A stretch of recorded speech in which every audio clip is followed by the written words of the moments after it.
Hi hello అందరికి నమస్తే. నేను మీ జర్నలిస్ట్ రవీందర్. చాలామంది అడుగుతున్నారు వీడియోలు చేయడం లేదు, వీడియోలు రావడం లేదని చెప్పి. సో వీడియోలు చేయకపోవడానికి, వీడియోలు రాకపోవడానికి కొన్ని కారణాలు ఉన్నాయి. సో అదంతా సెట్ చేసుకోవడానికి 2 వారాల సమయం పట్టింది. సో ఎవరెంత ఇబ్బంది పెట్టినా ఏం చేసినా చాలామంది మద్దతు ఉంది, సపోర్ట్ చేస్తూ ఉన్నారు. మనం ఇక్కడ ఏది కూడా ఫేక్ న్యూస్లు స్ప్రెడ్ చేయడం లేదు, ప్రతిదీ కూడా ఎవిడెన్స్తోనే మాట్లాడుతూ ఉన్నాం. కాబట్టి మళ్ళీ వీడియోలు చేయడం మొదలుపెట్టాము. మీరు ఇలాగే కంటిన్యూ చేయండి, మేము ఉంటామని చెప్పి అయితే మద్దతు ఇస్తూ ఉన్నారో సో ఆ మద్దతు ఇలాగే కొనసాగాలని చెప్పి మీ మద్దతు ఉన్నన్ని రోజులు నిజాయితీగా నిజాలు చెప్పేటువంటి ప్రయత్నం నేను ఆపే ప్రసక్తి ఉండదు, చేస్తూనే ఉంటాను. సో టాపిక్లోకి వెళ్దాం.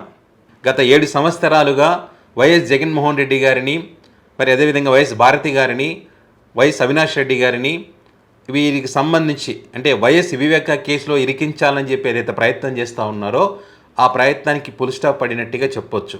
ఇప్పుడు ఏదైతే టీడీపీ పార్టీ నాయకులు కానీ నరెడ్డి సునీత గారు మాట్లాడుతున్న మాటల వెనక ఆంతర్యం ఏమిటంటే వారు అనుకున్నది ఏది జరగలేదు. ఎన్నిసార్లు పిటిషన్లు వేసినా, ఎన్నిసార్లు కోర్టు దృష్టికి తీసుకుపోయినా ఇక ఫలితం లేదు. వీరి పేర్లు రావాలని అయితే కోరుకున్నారో ఆ పేర్లు వచ్చే ప్రసక్తే లేదనేటువంటిది ఒక క్లారిటీ వచ్చింది.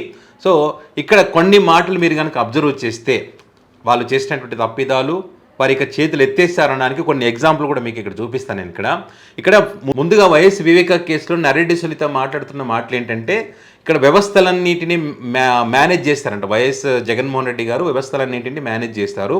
ఈ దర్యాప్తు సంస్థలు కూడా బాధ్యతగా విచారణ చెయ్యలేదు అని చెప్తా ఉన్నారు. సో ఇక్కడ బాధ్యత అంటే ముందుగా నరెడ్డి సునీత గారే బాధ్యతగా వ్యవహరించాలి. ఎందుకంటే ఇప్పుడు పదే జగన్ గారి పేరు, భారతి గారి పేరు కోర్టులో అక్కడికి వెళ్ళి వారి పేరు రావాలి, వారిపైన విచారణ జరపాలని అయితే కోరుతున్నారో దాంతోపాటు తనపైన, తన భర్త పైన కూడా విచారణ జరపాలని చెప్పి బాధ్యతగా అడిగి ఉంటే దాన్ని ఇప్పుడు మీరు క్వశ్చన్ చేస్తూ ఉన్నారు కదైతే దానికి ఒక విలువ ఉండేది. మీరు బాధ్యతను విస్మరించి నేను నడి రోడ్డు మీద తిరుగుతూ ఉన్నాడు, నేనే వైఎస్ వివేకానంద రెడ్డి గారిని చంపానని చెప్పి దస్తగిరి తిరుగుతూ ఉంటే దస్తగిరికి మీరు సపోర్ట్ చేస్తూ ఉన్నారు. ఇక్కడ ఎవరు వ్యవస్థల్ని మేనేజ్ చేస్తున్నట్టు? మరి ఆ వ్యక్తికి ఆర్థికంగా మీరే సపోర్ట్ చేస్తారు, మీకేమో టీడీపీ పార్టీ వాళ్ళు సపోర్ట్ చేస్తారు, సిద్ధార్థ లూత్రా లాంటి కాస్ట్లీ అడ్వకేట్ని పెట్టుకుంటారు. ఇక్కడ వ్యవస్థలను ఎవరు మేనేజ్ చేసినట్టు? మరి వివేక కేసులో ఎక్కడ న్యాయం జరిగేటువంటి అవకాశం ఉంటుంది? లేదు కదా. సో ఆ దిశగా మీరు ఆలోచించకపోవడం అనేటువంటిది మీ తప్పిదం అది. సో అదేవిధంగా మీరు పదే జగన్ గారి పేరు, భారతి గారి పేర్లు రావాలని చెప్పి మీరు న్యాయస్థానం మీద ఒత్తిడి తీసుకొస్తే వాళ్ళు న్యాయ వ్యవస్థ మీదే ప్రభావం చూపించే విధంగా మీరు మాట్లాడుతూ ఉన్నారు. సో న్యాయ వ్యవస్థకు తెలుసు, సిబిఐ కూడా తెలుసు, అన్ని రకాలుగా మీరు ఎన్నిసార్లు చెప్పినా అన్ని కోణాల విచారణ చేస్తారు కాబట్టి ఏమీ లేదని వాళ్ళు చెప్పారు. అయినప్పటికీ పదే మళ్ళీ ఏదో సినిమా రిలీజ్ చేస్తారు కదా, అట్లా మీరు ఈ కేసుకు సంబంధించి ప్రతిసారి ఈ కూటమికి ఏదైనా ఇబ్బంది కలిగిన ప్రతిసారి దాన్ని ఆ అంశాన్ని తెరపైకి తీసుకొచ్చేటువంటి ప్రయత్నం మీరు అద్భుతంగా చేస్తూ ఉన్నారు. అది అధికార పార్టీ సహకారంతో. ఇక నిందితుల ఫోన్ సంభాషణకు సంబంధించి, మెసేజ్లకు సంబంధించి విచారణ జరపాలని చెప్పి వీళ్ళు చెప్తా ఉన్నారు. సో అది ఇక్కడ ఒక్కసారి మీరు గమనించండి. ఆమె వాదించేది ఏంటంటే ముందుగానే అర్ధరాత్రి మెసేజ్ వచ్చింది, ఎవరు కిరణ్ యాదవ్ అర్జున్ రెడ్డికి ఒక మెసేజ్ పంపించాడు అంటే వీరికి ముందే తెలుసు అని చెప్పి ఆమె మాట్లాడుతూ ఉన్నారు. తప్పుదో పట్టించే ప్రయత్నం ఆమె చేస్తూ ఉన్నారు. కానీ న్యాయ వ్యవస్థకు తెలుసు, సిబిఐకి తెలుసు ఏ టైంలో ఏ కాలమాన ప్రకారం ఆ మెసేజ్లు వచ్చిందనేది. ఒకసారి ఇక్కడ ఆమె చెప్పింది ఏంటంటే యూటీసీ ప్రకారం, అంతర్జాతీయ కాలమాన ప్రకారము 1:42:42 మెసేజ్ పోయింది.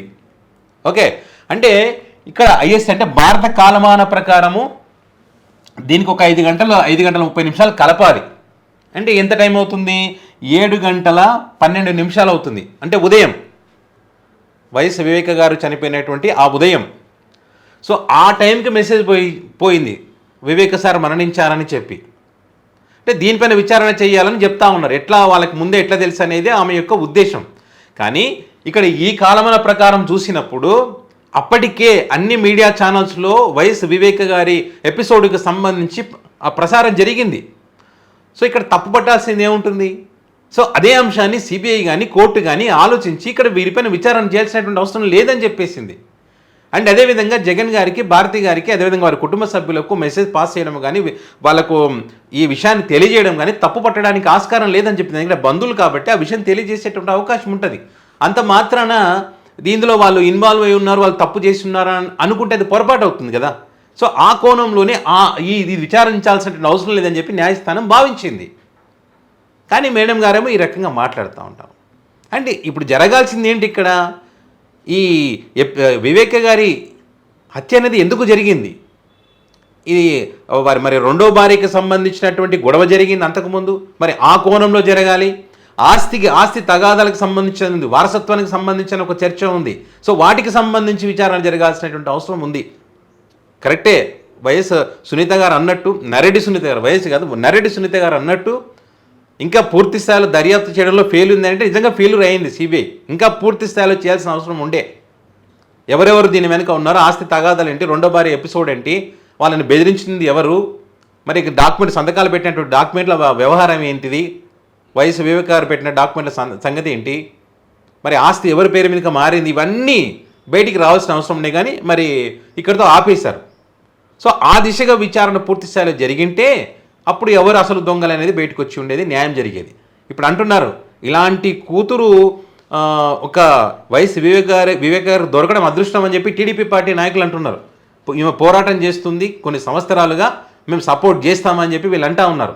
ఇక్కడ చాలామంది మెజారిటీ పీపుల్ ఏమంటున్నారు, ఇలాంటి కూతురు దొరకడం వైఎస్ వివేక్ గారి దురదృష్టం అని చెప్పి, చంపినోడిని సపోర్ట్ చేస్తూ, ఎవరి కోసమో మద్దతు ఇస్తూ, దేనికోసమో తప్పులు చేస్తూ మళ్ళీ ఇప్పుడు ఈ మాటలు మాట్లాడడం అనేటువంటిది దురదృష్టకరం. ఇలాంటి కూతురు దొరకడం అనేటి కామెంట్లు ఎక్కువగా వినిపిస్తున్నాయి.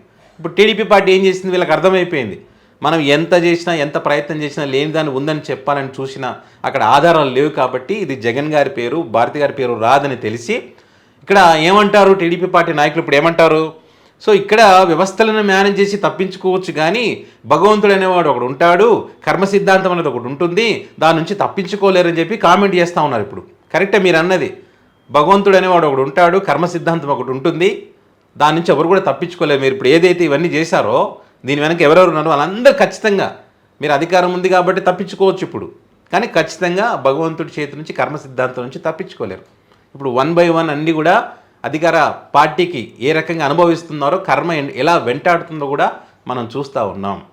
సో ఏదేమైనా కూడా ఈ వివేక గారి ఎపిసోడ్లో టీడీపీ పార్టీ చేతులు ఎత్తేసింది. అదేవిధంగా నరెడ్డి సునీత గారు కూడా ఇక చేసేది ఏమీ లేదని ఆమెకు అర్థమైపోయింది. కాబట్టే ఫ్రస్ట్రేషన్లో న్యాయ వ్యవస్థ గురించి కానీ, అదేవిధంగా జగన్ గారు గురించి కానీ, భారతి గారి గురించి ఇట్లా రకరకాలుగా మాట్లాడుతూ ఉన్నారు. కారణం ఏంటంటే వాళ్ళు అనుకున్నది జరగలేదని చెప్పి.